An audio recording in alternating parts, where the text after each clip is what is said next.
Hi అండి. అందరికీ నమస్కారం. Welcome to my channel. ఈ వీడియోలో ఏపీ ప్రభుత్వ పెన్షనర్లకు భారీ శుభవార్త. మీకు రావాల్సిన సగం పెన్షన్‌కి దరఖాస్తు ఇలా చేసుకోండి అంటూ అప్డేట్ రావడం జరిగింది. మరి ఏంటనే పూర్తి వివరాలు వీడియోలో తెలుసుకుందాము. వీడియోని అయితే ఎక్కడ కానీ స్కిప్ చేయకుండా ఎండ్ వరకు చూసేటప్పుడే ఇన్ఫర్మేషన్ పూర్తిగా అర్థమవుతుంది. అలాగే వీడియో చూస్తున్న ప్రతి ఒక్కరు వీడియోకైతే లైక్ చేయండి ఫ్రెండ్స్. ఈ వీడియోని తోటి ఉద్యోగ పెన్షన్ మిత్రులతో అయితే షేర్ చేయండి. కొత్తగా మన ఛానల్ చూస్తున్నారు. ఇంకా ఎవరైనా సబ్స్క్రైబ్ చేసుకోకుంటే వెంటనే మన ఛానల్‌ని సబ్స్క్రైబ్ చేసుకోండి. దీని ద్వారా నేను చేసే లేటెస్ట్ వీడియోస్ అన్నీ మీ వరకు రీచ్ అవుతాయి. ఇక ఆలస్యం చేయకుండా వివరాల్లోకైతే వెళ్ళిపోదాము. ఫ్రెండ్స్, ఇక విషయానికొచ్చినట్లయితే పెన్షనర్లకు భారీ శుభవార్త. కోవిడ్ కాలపు పెండింగ్ పెన్షన్లు విడుదల. ప్రపంచాన్ని అతలాకుతలం చేసినటువంటి కోవిడ్ మహమ్మారి అన్ని వర్గాల ప్రజల జీవితాలపై తీవ్ర ప్రభావాన్ని చూపింది. ఆర్థిక వ్యవస్థ స్తంభించిపోవడంతో ప్రభుత్వాలు కూడా అనేక కఠిన నిర్ణయాలైతే తీసుకోవాల్సి వచ్చింది. ఈ క్రమంలో కరోనా ఉధృతితో తీవ్రంగా ఉన్నటువంటి సమయంలో చాలామంది పెన్షనర్లకు ఒక నెలలో సగం పెన్షన్ మాత్రమే చెల్లించడం జరిగింది.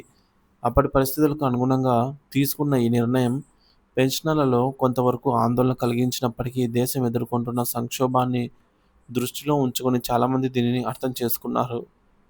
తదుపరి కొన్ని నెలల తర్వాత పరిస్థితి కొంత మెరుగుపడినప్పుడు ప్రభుత్వం దశల వారీగా పెండింగ్‌లో ఉన్న సగం పెన్షన్ బకాయిలను విడుదల చేయడం ప్రారంభించింది.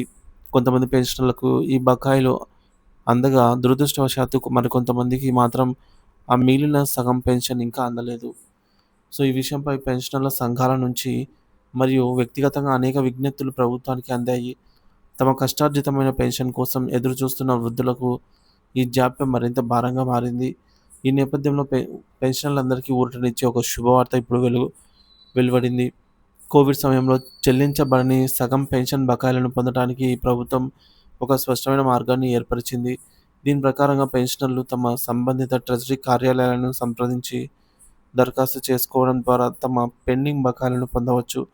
ఈ మేరకు అధికారిక ఉత్తర్వులు జారీ చేయబడ్డాయి. ఈ నిర్ణయం వందల, వేల మంది పెన్షనర్లకు ఆర్థికంగా, మానసికంగా ఎంతో ఉపశమనాన్ని కలిగిస్తుంది. తమకు రావాల్సిన సొమ్మును తిరిగి పొందే అవకాశం లభించడం పట్ల వారు సంతోషం వ్యక్తం చేస్తున్నారు. ఈ ప్రక్రియను సులభతరం చేయడానికి ట్రెజరీ అధికారులు పెన్షనర్లకు అవ అవసరమైనటువంటి మార్గదర్శకాలను, సహాయాన్ని అందించాలి. దరఖాస్తు ప్రక్రియ సరళంగా ఉండేలాగా చూడాలి మరియు బకాయిల విడుదలను వేగవంతం చేయాలి. కాబట్టి కోవిడ్ సమయంలో సగం పెన్షన్ ఇంకా అందని పెన్షనర్లు ఎవరైనా ఉన్నట్లయితే ఆలస్యం చేయకుండా తమ సమీపంలోని ట్రెజరీ కార్యాలయాన్ని సంప్రదించగలరు. అవసరమైన పత్రాలతో దరఖాస్తు చేసుకొని తమ న్యాయమైన బకాయిలను పొందగలరు. ఇది పెన్షనర్ల దీర్ఘకాల డిమాండ్‌ను నెరవేర్చడమే కాకుండా ప్రభుత్వం వృద్ధుల సంక్షేమం పట్ల కట్టుబడి ఉంది అనే సందేశాన్ని కూడా ఇస్తుంది. పెన్షనర్లకు ఇది నిజంగా గొప్ప వార్తే అని చెప్పాలి.